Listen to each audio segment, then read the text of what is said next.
Leadership in some ways hasn't changed ever, but context and expectations and the world in general has changed a lot. And so you know that. That's why you're here. And you want to get better. You want to make sense of the world. That's likely why you're here. You're listening, you're watching because you want to be a more effective leader.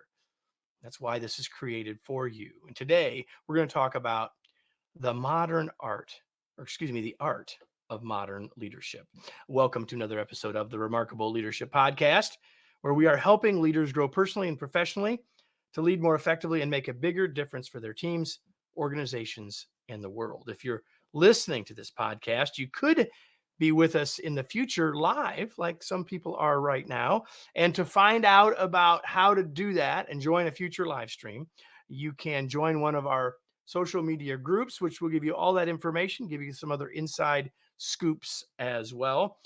You can do that on Facebook or LinkedIn to join us. Just go to remarkablepodcast.com/Facebook or remarkablepodcast.com/LinkedIn. And if you do that, then you'll have the chance to find out when these are happening in the future and choose to join us then. Today's episode is brought to you by our Remarkable Masterclasses. Pick from 13 important life and leadership skills to help you become a more effective, productive, and confident leader while overcoming some of your toughest challenges. You can learn more and sign up at remarkablemasterclass.com. And that's my cue to bring in our guest. And here she is, her smiling face at 7:30 a.m. for her in Australia. Her name is Kirstin Ferguson. Let me introduce her to you now, and then we will dive in. She is a globally recognized leadership expert and one of the top 50 management thinkers in the world. Her career spans an impressive range of roles, from spending 15 years as a board chair and company director, including a significant appointment by the Australian Prime Minister as acting chair of the Australian Broadcasting Corporation. Her executive experience includes being the CEO of a global consulting firm and a senior role in a corporate law firm. And she started her career as an officer in the Royal Australian Air Force.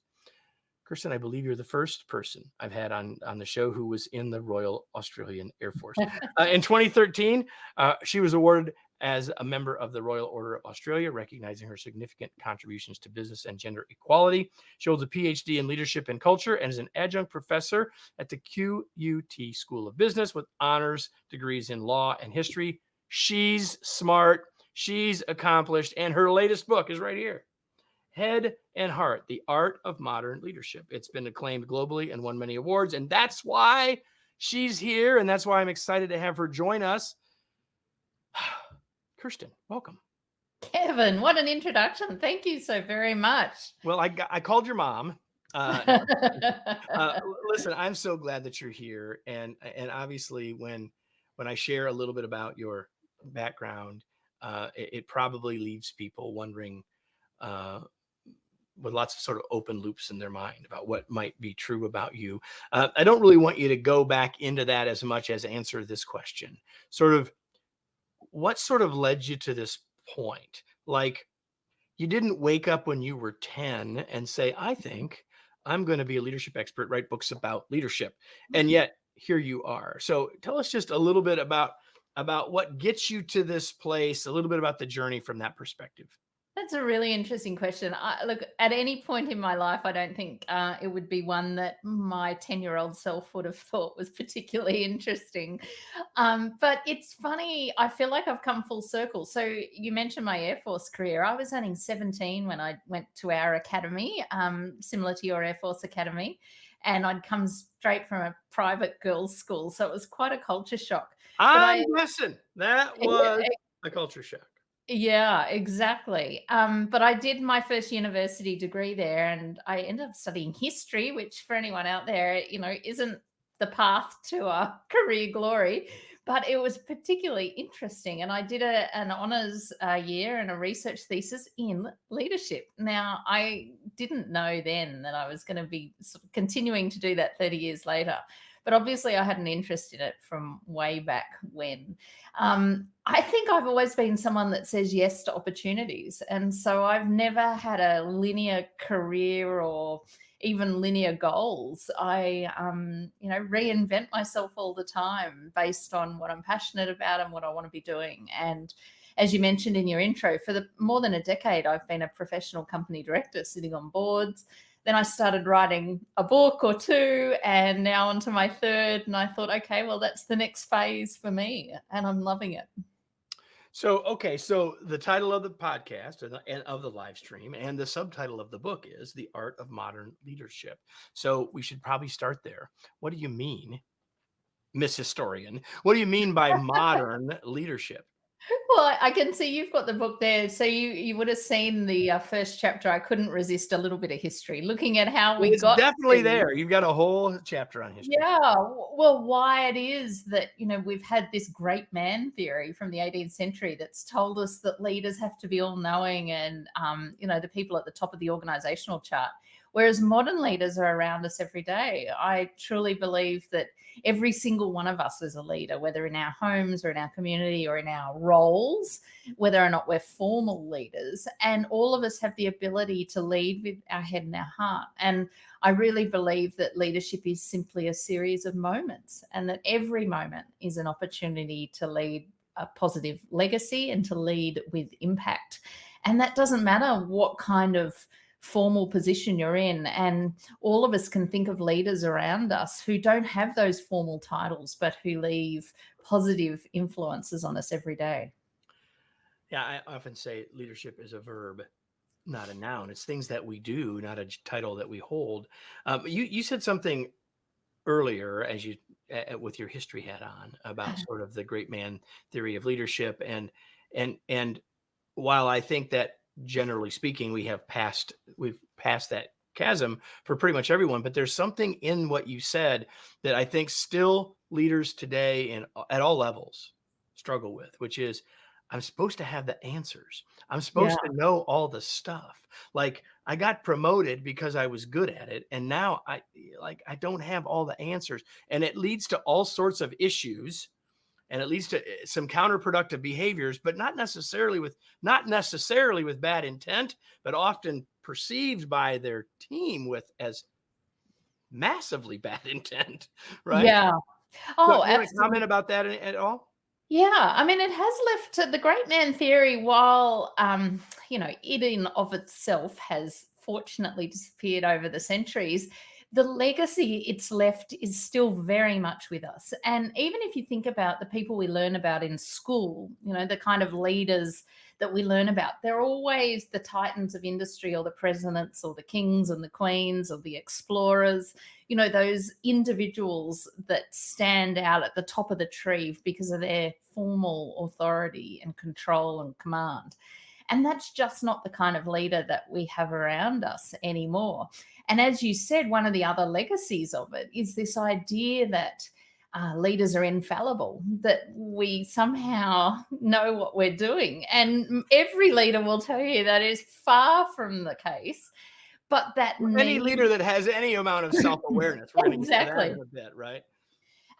But what it leads to is, this idea of needing to be the smartest person in the room. And that robs the people you're leading of the opportunities to learn for themselves. It means as a leader, you're not using questions to really enhance the ability for people to make their own decisions. There's just so many things that go wrong, but it's still probably the most prevalent form of leadership we have. And so we've still got a lot of work to do around undoing and rethinking what it means to be a leader and rethinking how we define who our leaders are. And so what you've done with this book is create a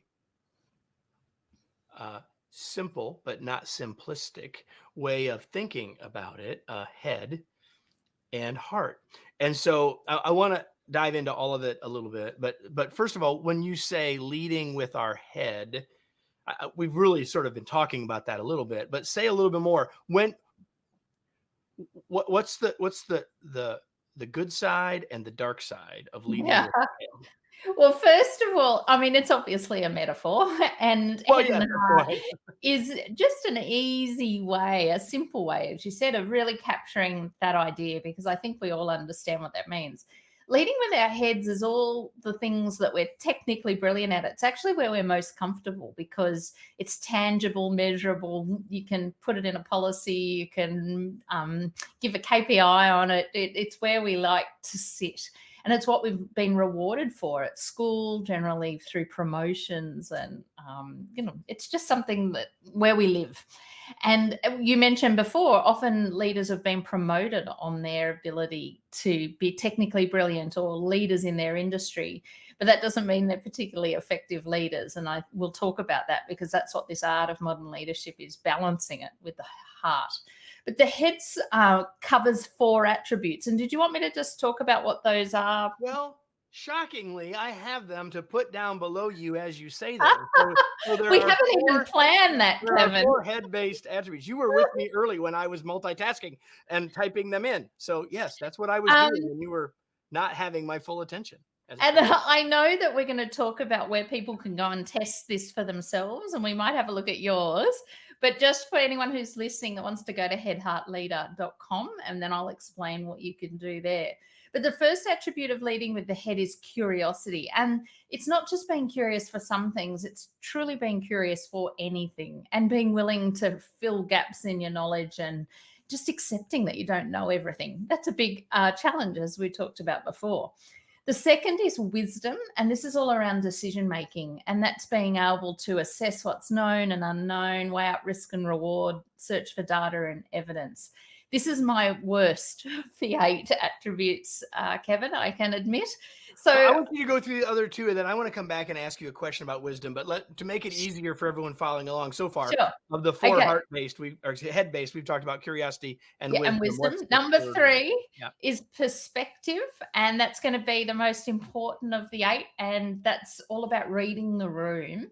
And it's not just noticing what's going on in the room, but noticing who's missing from the room as well. And the 4th is capability, and that's all about having a growth mindset and not just being capable of whatever it is you do, but believing you're capable as well. And capable leaders also build other leaders behind them. You build a whole family tree of leaders. So they're the 4 head based. Most people are pretty comfortable in those.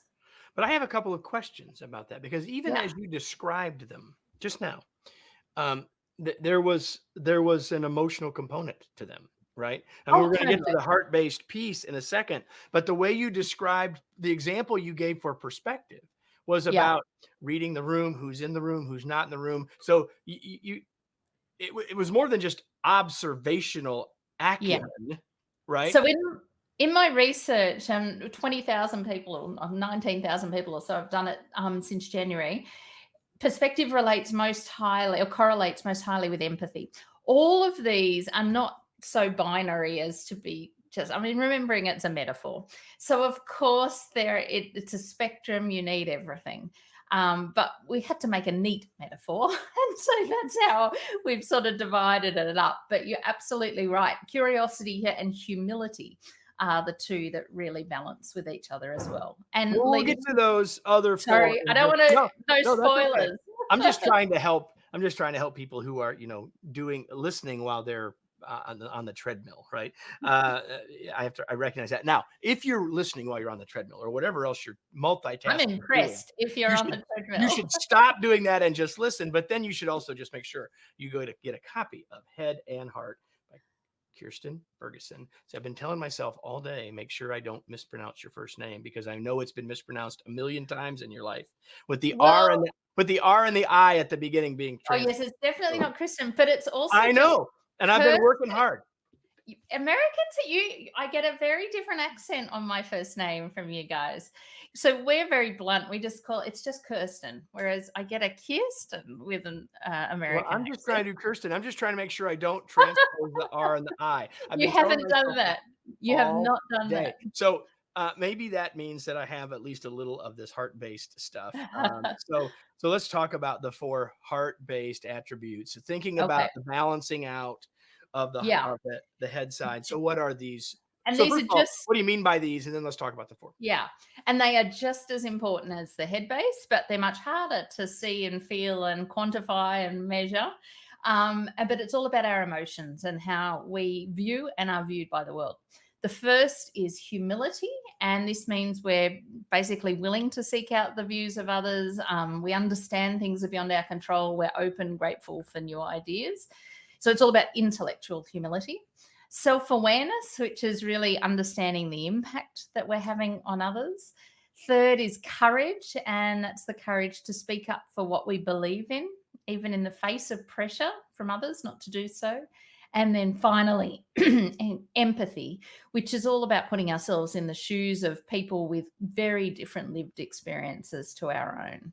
So, in a nutshell, they're the 4, and all 8 are important. We have all 8. It's not a matter of people not having these attributes, but I do believe that when we talk about the heart based attributes, some of them haven't been encouraged to be used at work. So some people might think that empathy, for example, doesn't have a place putting together budgets and spreadsheets, and you leave that at home. Whereas, in fact, all 8 of these attributes combine to Right. be what it means to be a modern leader. So I'm curious because I've written a lot and thought about a lot about the empathy component in the time during and then since the pandemic. And so one of my observations, so I'm just going to share this and you tell me what you think and maybe what your research says about it. One of my observations is that one of the many good things that came from the pandemic, of which there are many, as awful as it was, and don't anyone misunderstand what I'm saying here. I understand. Yeah. But the one of the great things I think came from it is that many leaders suddenly realized that they needed to be empathetic. And I Yeah. think whether they came to a cognitive realization or they just leaned into it as a human, but I think it happened. And one of the things I said was, we got better at it for a while. Let's hope we don't lose it. So that's sort of a societal comment or a global comment, not a individual leader comment. What are your thoughts about that? And maybe what has your research told you about that point? Yeah. Look, the pandemic was interesting because there were leaders who emerged from that you would never previously have thought were going to be brilliant in such an event. And that's because they were okay with uncertainty and they could lead with empathy.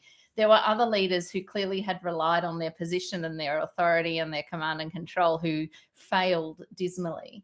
And are It's, still yeah, failing, trying to yeah, bring everybody back exactly. to the old way, right? I mean, it's sad that you need such an extreme situation for people to realize that empathy could perhaps, play a part in being a good leader. But the reality is, yeah, there were some uncomfortable situations where leaders sort of got confronted with the point that actually I have to check in on my people and check that they're okay and are they safe and well. Now, that's what we would hope is an everyday occurrence for a modern leader, and whether you're in a pandemic or not. But I do think, and we spoke about, I've sat on boards, I've chaired our nominations committees and remuneration committees, hiring CEOs. We are certainly looking for leaders now who can do both, who can lead with their head and their heart. It is no longer sufficient to simply be technically or an industry leader. You must be able to lead with both your head and your heart, because otherwise every reputational crisis you ever see unfold, every scandal that emerges, generally happens from leaders who can't get both right. So you mentioned it earlier that you have this assessment, and I took the assessment today in preparation for our conversation, and you had a chance to look at it very briefly, and so I'm going to put it up on the screen for everyone to see, and I'm just going to let you comment on it and share, and then maybe continue this conversation with mine on the screen. Now, I know for all of you that are listening to this that you can't see it. I'm aware of this, I will and talk yet through. I think that Kirstin will say a little bit about it. So here's Yeah. the result. I'll let you talk. I'm going to put the website for this up here on the bottom. And again, if you're listening, it's you can take this for yourself at headheartleader.com. So Go That's ahead. great. And it's completely free. It'll take you maybe 5 minutes at most, and you'll get this personalized report. Now, Kevin has over excelled in every one of the 8 attributes, and I'm not at all surprised, Kevin. But what it's showing is you'll see what do you call that? A circumplex, I think is the name, and a dark star. And you are the dark star. And the light shading under there are the average scores of about 1,000 litres I used with the university to create the scale. And so what we can see there is that the points of Kevin Starr are exceeding that shading on everything but self-awareness. You're right on the highest average, or on average there, Kevin, for self-awareness. But what it's showing is that if you scroll down a little bit, it'll tell us what your top 8 are. And I think I saw earlier your highest attribute is curiosity, which is not at all surprising when I think about the line of work that you're in. But what I'm really interested to see is perspective is number 2. So I mentioned perspective briefly about being able to read the room. In the research, which now, as I said, has got tens of thousands of pieces of data that we've been able to look at, perspective correlates the most highly with being a modern head heart leader. And that means that if you score high in perspective, you're most likely to have scored highly in everything else, which is exactly what you've done, Kevin. And it's so important because what it shows is that you are reading the room. And of course, it could be a literal room, but more likely to be a team. Yes, it's often a virtual room. Yeah, or it's more likely to, again, be a metaphor for your team or your organization or your industry, whatever it is that you're working in. And you're weighing up all those signals and the environment and the context that you're leading in to make sure that you can take the best possible path. And you're seeing a few steps ahead as well. And all of that is incredibly important for us to disseminate, that information that's coming through. But as I said, you're also noticing who's missing from the room. And if you've got people in the room, but they're not speaking up, you're noticing that as well. So it's just an incredibly important skill for modern leaders to have. And I don't think it's one that's necessarily always been valued. I think we've had leaders who've relied, as we've spoken earlier about, on their position and their authority, and you're either in the room or you're not, and listen up, and this is what we're doing. Here we go.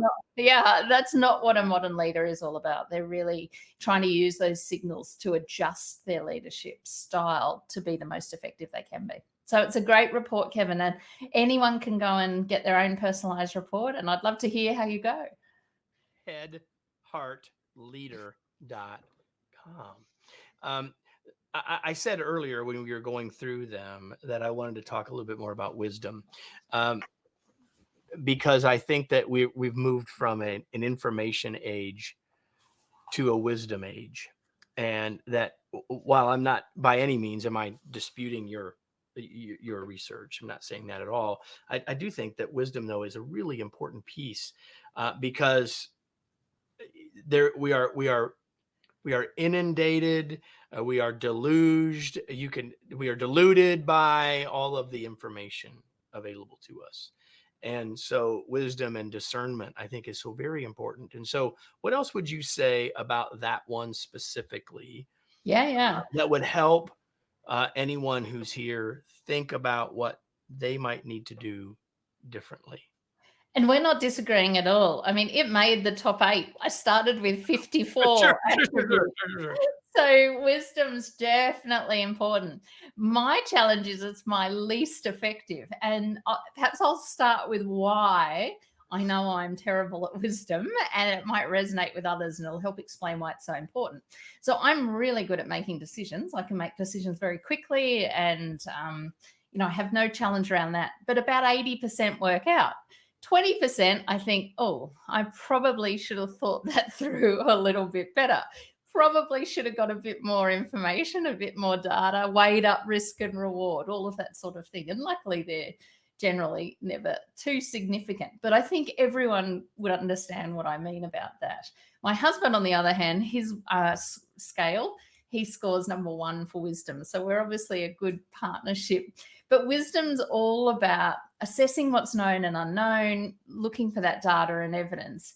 and using reason and logic. And I think at the moment, when we've got so much disinformation around, that ability to use critical thinking and those skills to really be making the best decisions we can on information that's going to meet the needs of the situation or the context we find ourselves in is I, incredibly important. I think that word context is so important because, again, we may have lots of logic.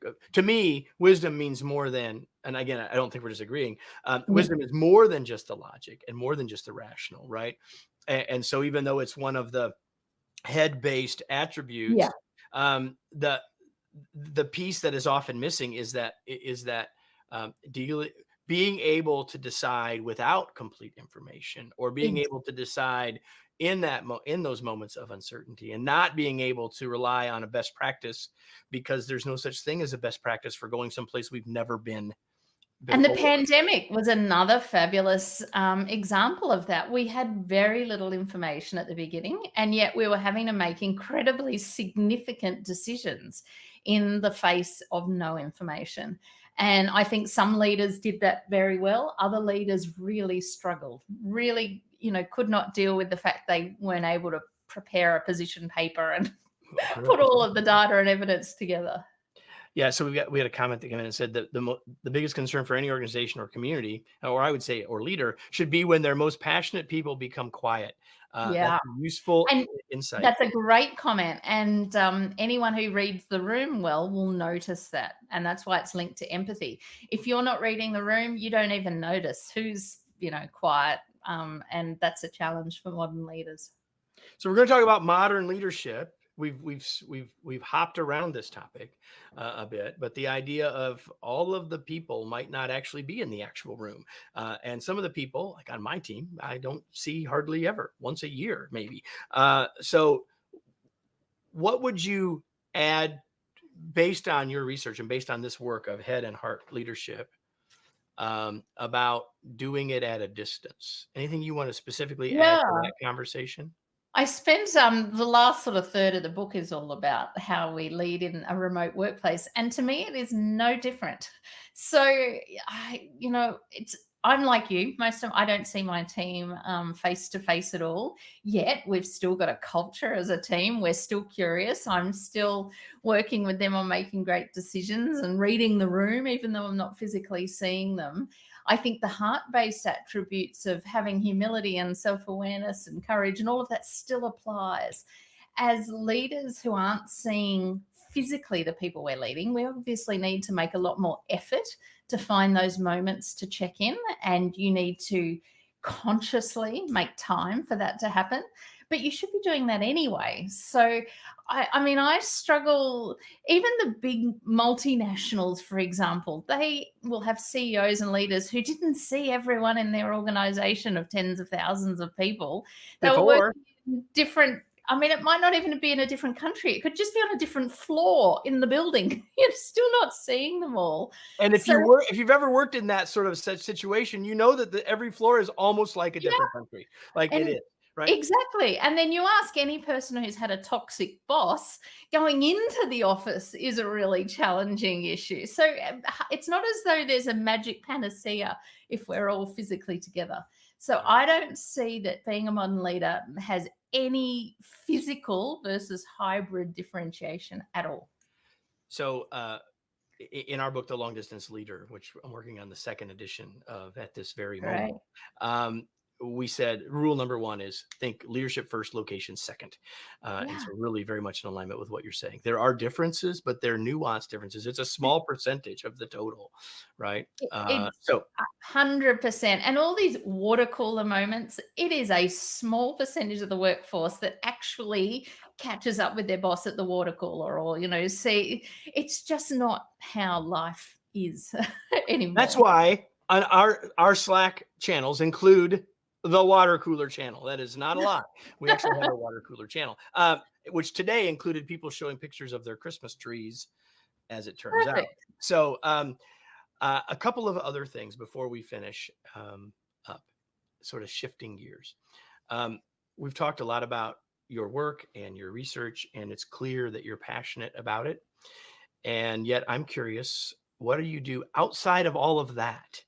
What do you do for fun? Well, yeah, that's a good question because I'm now working on my next book as well.